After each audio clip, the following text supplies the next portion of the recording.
You have two 10-month-olds, two 2-year-olds, two 3-year-olds, a 4-year-old, and a 14-year-old.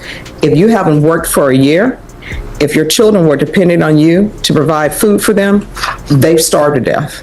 Find you guilty, and the court will find you guilty. Are you proceeding with sentencing? Yes, Judge. Anything you wish to say on behalf of your client? We believe she's worthy of the plea bargain. We ask you to follow it. All right, how old are you? So what? 29. All right, why are you doing this?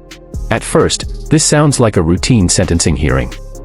But the moment the judge starts asking about her children, you can already feel the direction this case is taking. What begins as a property crime quickly turns into a much bigger conversation about responsibility, parenting, and the choices that brought her into this courtroom. I'm just following the wrong crowd. That's the one. No, if the co-defendant were to come in here, he'd tell me he was hanging around the wrong crowd, and I would say, who is that? And he'd say, you, the wrong crowd. So why are you going into places that are not yours and taking items that do not belong to you?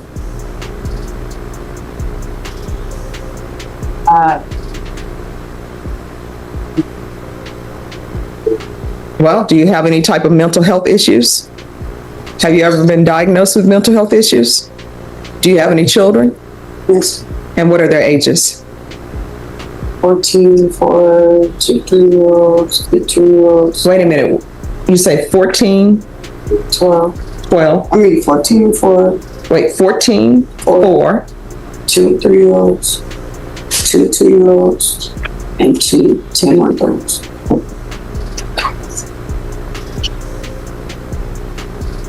So you have 8 children. Yeah, I got 3 sets.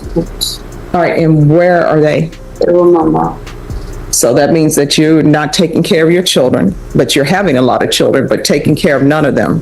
So where were they doing all of this, with your mom? Yes. When's the last time you had employment?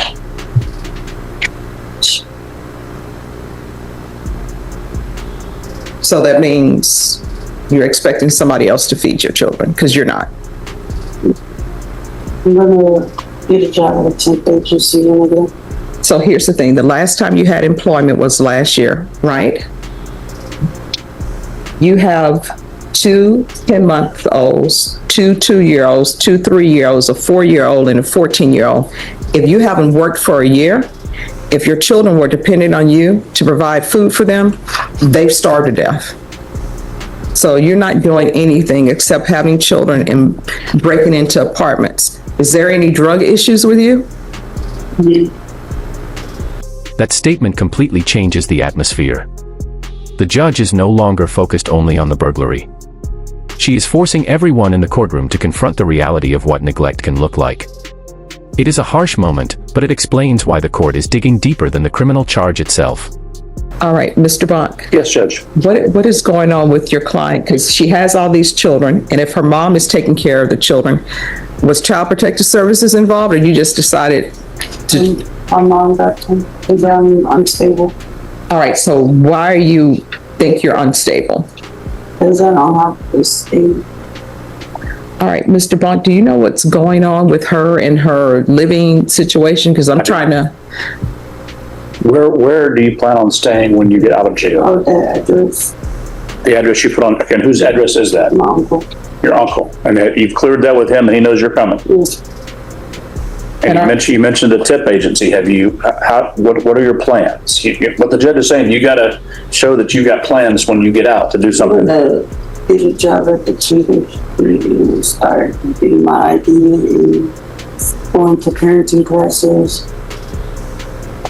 And what's your mom's name? Tina McMaster.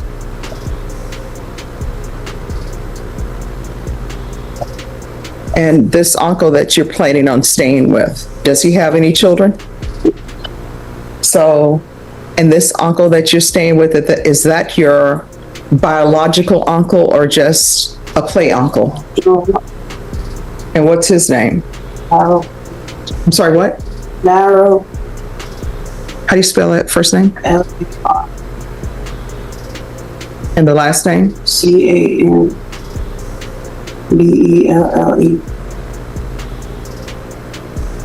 How far did you go in school? To 9th grade. Why did you drop out of school? Because I got pregnant.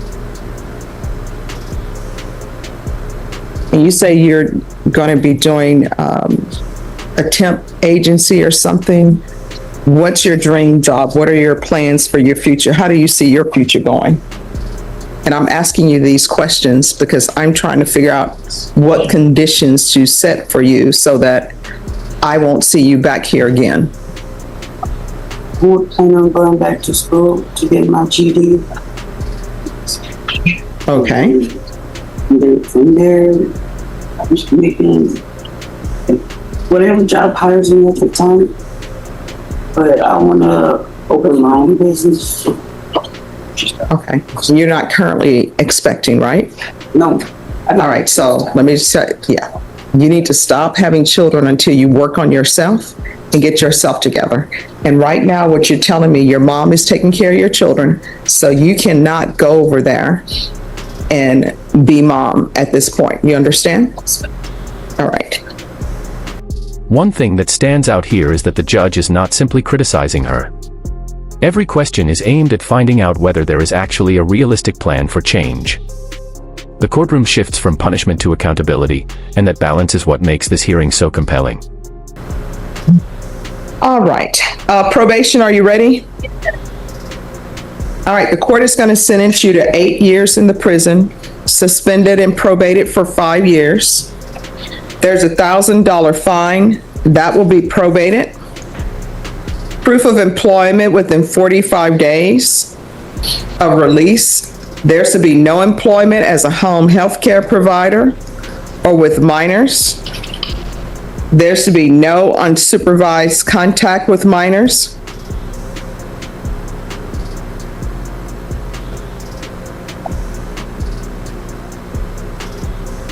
There's to be regular reporting.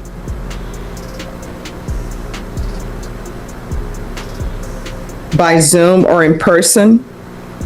Have you ever used any type of drugs in the past? And what would that be? All right.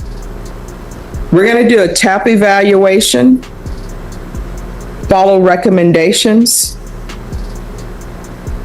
And Charles, Yes, sorry, Judge. Attorney Bond. Yes, Judge. I'm going to do a referral to felony drug court in custody because the day is Tuesday. If I sign the referral today, which I will, they will have you evaluated before the week is out, at the latest Monday. And the reason why I want to do the referral for felony drug court is because of the methamphetamine use. You need to be honest with them about that. And felony drug court, they will be there to hold your hand until you get your life in order. They will help you with your employment. The conditions that I'm setting, they may change those conditions if they see that something would suit you better. So be honest with them because it's a great program. It's an intensive program, but you can complete it and do it. You understand? Mm-hmm. All right. That's yes or no? Yes, ma'am. All right. I always say that because when I was young, my mom took me to a doctor's visit. And I think I was maybe 4, believe it or not, very shy me. The doctor was asking questions. Charles is like, no. And I was like, mm-hmm. And my mom was like, just 1 second. And she took me outside. She's like, Stephanie, we don't do mm-hmm. She's like, it's yes or no. Okay? So be confident. All right. TAP evaluation, follow recommendations. In custody, I'm going to want a referral to felony drug court. Field visits 1 time per month for 6 months. There's going to be 300 hours of community service restitution. 50 of those hours will be deemed satisfied. I'm going to order parenting classes. Many people probably expected prison after hearing everything that came before. Instead, the judge creates a sentence built around supervision, treatment, employment, and parenting. It is a reminder that some courts believe reducing future crime starts with fixing the problems that created it in the first place. And once the parenting classes are completed, 50 hours will be deemed satisfied. And we can go off the record for a moment. Whatever they want you to do, picking up trash in this heat or whatever, you understand? Yes. Is there anything you need from me to be successful? All right, did you review the document entitled Trial Court Certification of Defendant's Rights to Appeal with your attorney? Did you understand it and sign it? All right, because this is a plea bargaining agreement, because I followed your plea bargaining agreement, and because you waived your right to appeal, you do not have the court's permission to appeal. Because this is a felony conviction, you're not allowed to own or possess any weapons or ammunition. If you have a question over what that is, you need to speak to an attorney. You understand? All right, so here's the thing. Your life has not started out the way it should be, right? And hopefully you want to improve your life. And right now, you haven't been a mother to your children. Hopefully you want to someday be in their life. In order to do that, you need to start right now doing better things. And everything that you do from here on out, if you're not going to do it for yourself, ask yourself, is this something that would make my children proud of me to say that's my mom? If the answer is no, don't do it. You understand? And I can tell you right now, I'm not going to be here past January 1st. So if you pick up a motion to revoke, you're looking at a maximum of 8 years in the prison. So be sure and reach out to probation if they, if you need something, as long as I'm here, reach out to probation, let them know. Okay? All right, good luck to you. Thank you, Thanks, Mr. Jeff. Law. Thank you. The final message is probably the most powerful part of the hearing. The judge makes it clear that this opportunity will not come twice. From this point forward, every decision she makes could either rebuild her relationship with her children or destroy what little chance remains. Whether she changes is now entirely up to her.